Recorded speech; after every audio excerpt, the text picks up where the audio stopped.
Howdy folks, Timber Drifter here, smoking my Nordine pipe with some McClelland Bombay Court, one of my old favorite tobaccos I've recently returned to.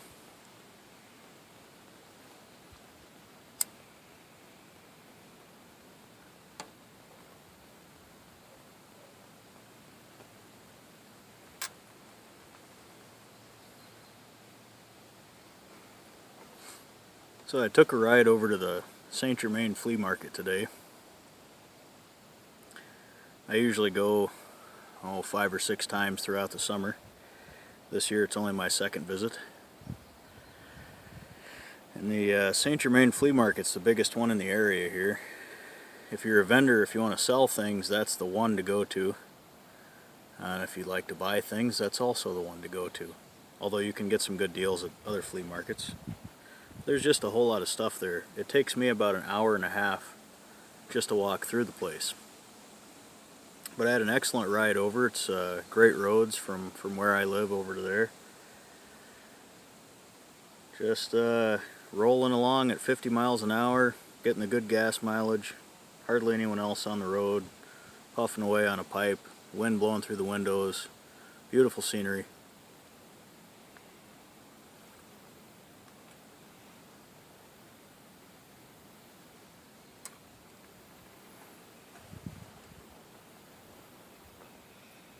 And I got there a little bit later than I meant to because I spent too much time over my eggs and coffee this morning.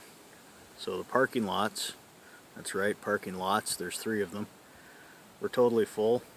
And people were parked all along the highway. So it was a good 25-minute walk just for me to get to the flea market. Well, maybe not that long. It felt that long though. But it kind of builds the excitement having to walk that far. And I got a few things, some interesting things, useful. The first thing I bought is an old stainless steel kettle. It says Volrath on it. I'm not familiar with that brand, but it's a nice heavy duty kettle. The lid fits tight. The inside is pretty clean. I think I might cut the handles off about right here, drill holes in them so I can put a bale style handle on it and use this when I'm camping. It's kind of the nice size of a pot, and it might even work for making stew and things like that if I just feel like carrying one pot. So I paid $5 for that. Pretty happy with it. And the next thing I bought is an old machete. It's made by Joseph Rogers and Sons, Sheffield, England. And I'm quite familiar with their knives. I've never owned one, but they're pretty sought after. And one of my favorite old-time camping books, I don't remember the name of it right offhand, but it's by a guy named Krebs. His preferred knife was by that brand. And I've been looking for one for years because I wanted to try it out, and every time I see one that's in decent shape, it's a couple $100 or $150, so I've never bought one. But kind of a neat old machete. It's got a canvas sheath that's reinforced at the throat with copper, and then I think this is just probably 4 layers of canvas at the tip for reinforcement with rivets. It is cut through right there, but if I ever use this, I don't know that I'll use the sheath anyway. It's got some kind of plastic handle that's really thick, heavy plastic, and the pins are still holding it tight. And this has been used a lot, so that's a pretty good sign that it's well made. The handle isn't loose. The blade has a little bit of rust on it, but not enough to worry about.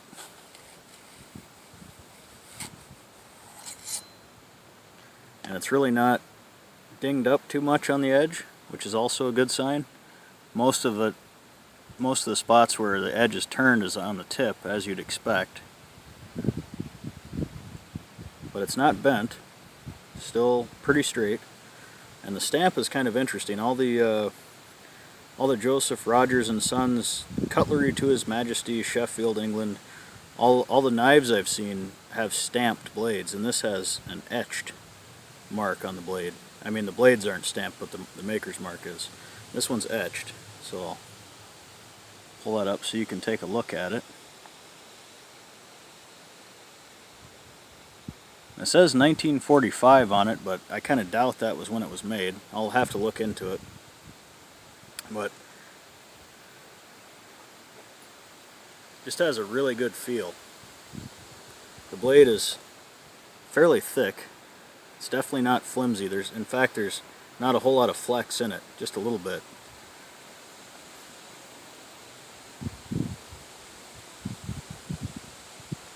Not too much flex.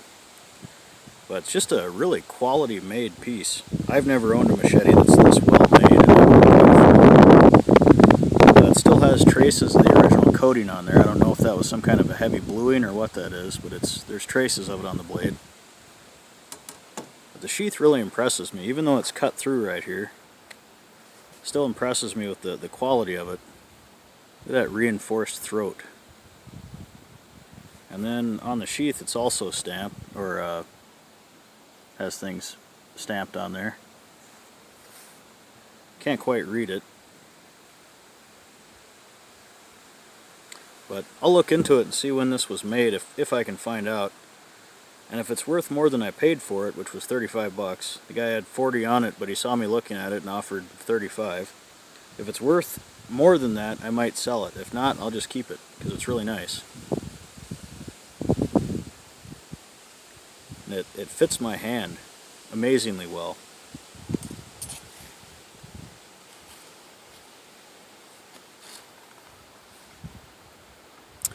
The other thing I bought is an old pipe. I don't know how old it is.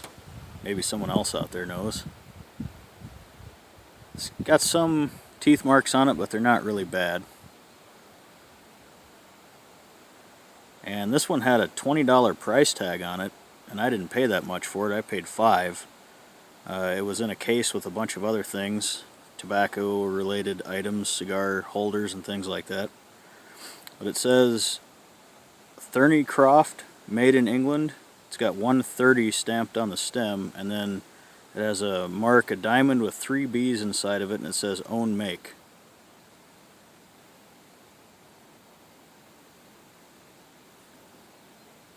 Probably just a cheap pipe, but for $5 I couldn't pass it up, and I like the shape. It's interesting. It smells like I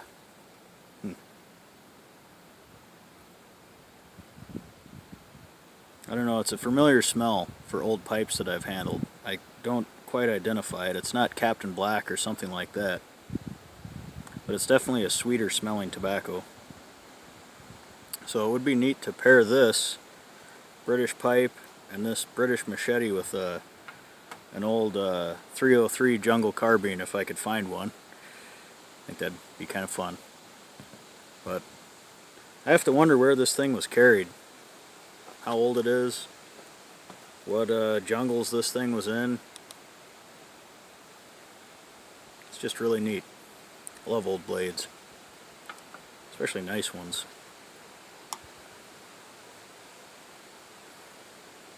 Yeah, the flea market's really fun. That's one of the highlights of my summer is going to the flea markets.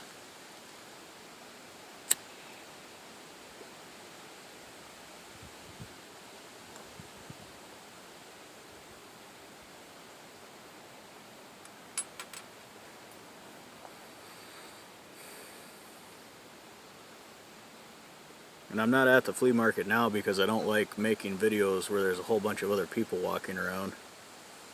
I'm not sure why, but it's kind of embarrassing for me to see other people watching me make a video. And plus, I don't want to put anyone on YouTube that doesn't agree to be there. So on my way home,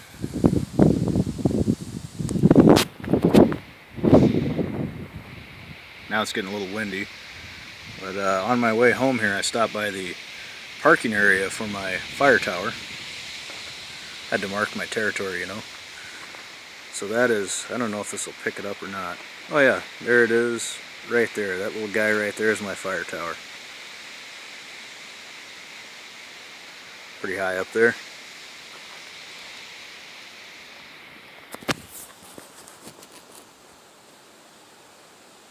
Anyway, that's enough for now. Take care.